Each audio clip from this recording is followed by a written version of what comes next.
So let's get into making our 20 litre compost bucket, which you can use to put around in your garden when you're planting, or to start freshening up those $20 challenge pots that we made. It's all stuff that you've got at home. It can all be free.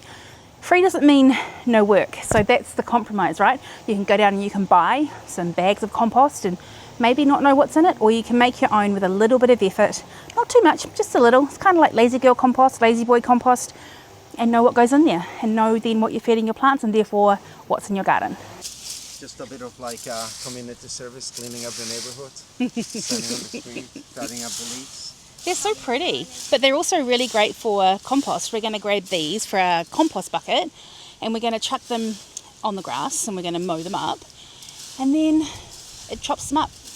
And these count as your brown element in your compost.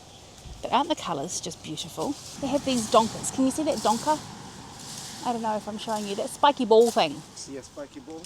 You got a spiky ball. Little tiny maces. Cool.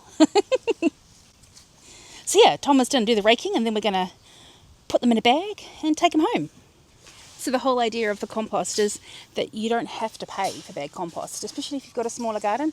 If you're just doing the pot challenge, or if you're just gardening in pots, you do need to replace the soil, you need to keep them fed, and this is one of the free ways that you can do it. You can make leaf mould, you can grab all these leaves, chuck them in a corner of your garden, put a tarp over it and just leave them for a year, then you get beautiful leaf mould which will enrich your soil.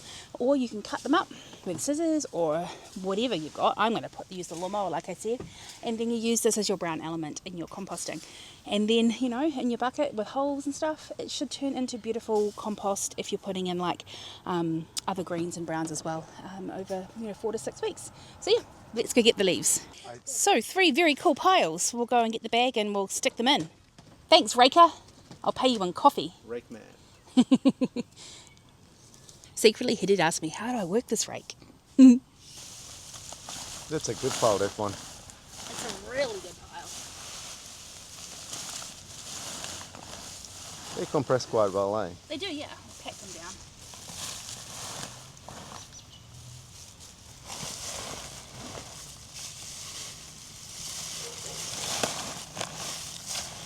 Awesome, let's go.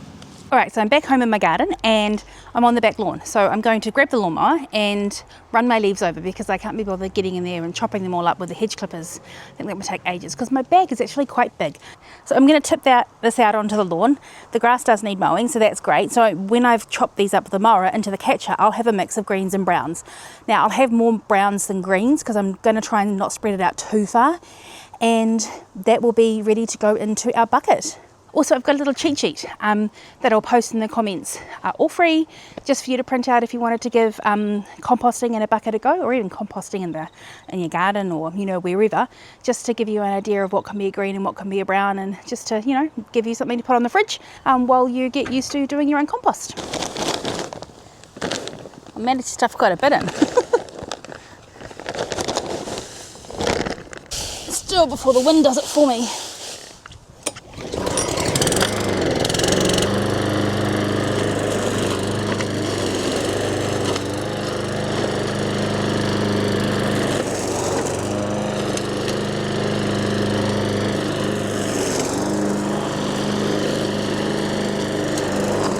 Let's have a look inside here and see. Okay, so it chops it up really nice and fine. So that's very cool. Do you reckon I can direct it in here? Let's see. Probably less than more. Probably less than more, I kind of agree. Now we go do our bucket. We've got to drill holes in the bottom, start layering our compost, make it wet, find a stirring stick, and then, yay! Compost in a bucket. So here's everything we need for compost in a bucket. We've got a 20 litre bucket, which we're going to drill holes in, which is why I have this thing. I have over on this seat everything that counts as a green. So these are high nitrogen and the manure content of your compost. Over here I've got eggshells and coffee grounds, and I've got in here some grass that I got last time we mowed the lawn, which is going a bit funky. I've got some sawdust and some chicken droppings from the bottom of the chicken coop, and I've got some pea straw from their nest boxes which got wet, and one of them has decided to sleep in there, which is not ideal. But anyway, this can all count as greens, high nitrogen, and the manure content, which is obviously stuff from the chicken coop. And then over here I have the browns for today, and these are the leaves that we went and got and we chopped up with the lawnmower, and it's got some grass in there as well, so that counts as green and brown, but mostly brown. The other thing you can use for browns is egg cartons or chopped up newspaper, cardboard, as long as it's just hasn't got any sellotape or glossy covering, waxy covering, can all be used as brown. First things first is we need to drill holes all around here in the bucket, just to allow aeration. We don't want it so that everything soaks out, but we do want it to be able to drain if it gets too wet, because you need to keep your compost kind of wet like a sponge. And if you're super organized, you can put holes in the bottom, and if you've got a saucer or something like that, you can stick your bucket on top of bricks in a saucer, and everything that drips out the bottom of it will be compost tea, which you can then water down and put in your garden.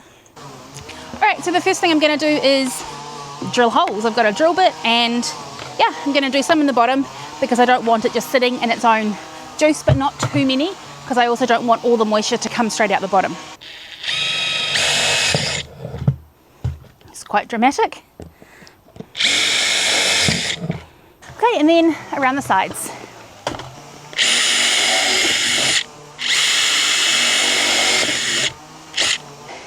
And I'll do a few in the lid just to make sure that maybe some stuff can get out, or maybe a little bit of water can get in. Not too much though. Just two. So yeah, there you go. Okay, so there's going to be plastic everywhere, so we just want to take all that off. I'm going to drop it on the ground and sweep it up later. I don't really want plastic in my compost, but let's not freak out about every little thing that could be bad for us. Just do the best you can with what you have. Okay. Let's fill it up. So first things I'm going to put in, I'm going to put a layer of the browns on the bottom, and the ratios are kind of 1 part green to 2 parts brown. I guess it's like making lasagna, kind of food for plants. There you go, layer of browns, and now I'm going to chuck a layer of greens in, and I think I'm going to do the eggshells, which I need to crush up a little bit.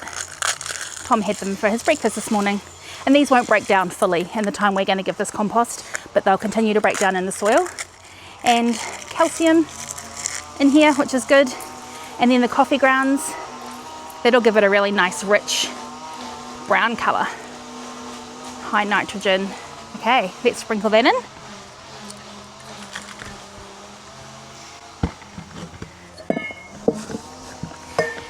I'm going to do a few more. Another handful of the brown. Now I'm going to grab some of the manure stuff I've got here.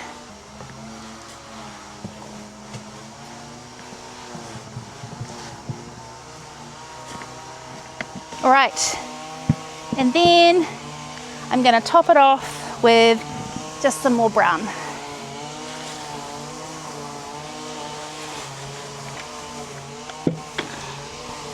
I need some water, I'll be back.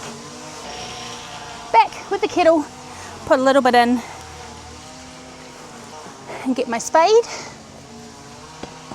and just give it a mix around, just to kind of try and get everything a little bit incorporated. Get that water going through a little bit. And it's only 3/4 full, and the reason I've only left it 3/4 full is because you might also want to put some veggie scraps in here, some fruit scraps, things like that, more browns and greens that you get, you know, over your week, and keep the compost going. But I'm going to put the lid on this one, and I'm going to give it a shake.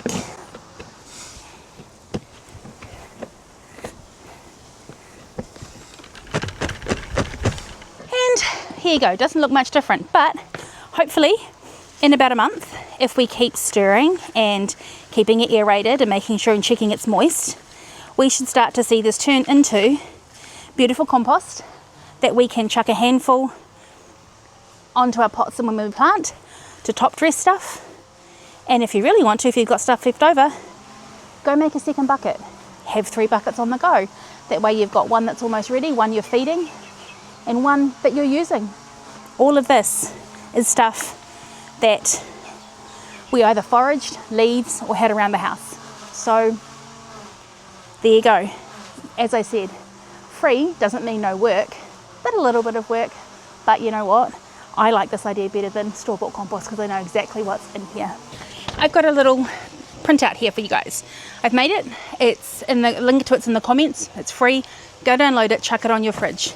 It's a little cheat sheet on how to do compost in a bucket, but the same thing applies to compost wherever you might like to do it. It talks about greens and browns. Greens are the wet nitrogen source, browns are dry carbon rich. Got examples of each. How to balance your compost, so if it's getting stinky and slimy and yuck, put in your browns. Check it weekly. Can you see that? Hi.